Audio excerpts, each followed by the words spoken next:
আচ্ছা বড় রানী, বাগানটা বেশ ভালোই লাগছে বলুন, বেশ ফুলে ভরে উঠেছে।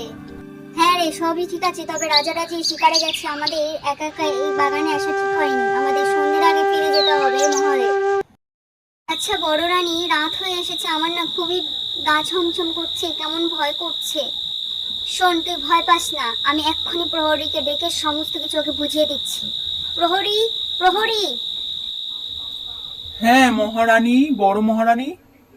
শোনো, তুমি চারিদিকে লক্ষ্য রাখবে, কোনো প্রেতাত্মা যেন আমাদের মহলে না প্রবেশ করতে পারে। আপনি কোনো চিন্তা করবেন না, আমরা সবকিছু নিয়ে রেডি মহারানী। আপনারা নিশ্চিন্তায় ঘুমুন। ছোট ঘুমিয়ে পড়েছে, এই ফাঁকে আমাকে যেতেই হবে এবং এই রহস্যের উদ্ধার করতেই হবে, আমাকে সাহসী দেখাতেই হবে। চলে দিয়ে এলাম, তবে কি হলো দেখা যাক। কে আছো, বেরিয়ে আসো। কে আছো, বেরিয়ে আসো। আমার কাছে শেষের মেয়ে মরে বা আমার এতদিন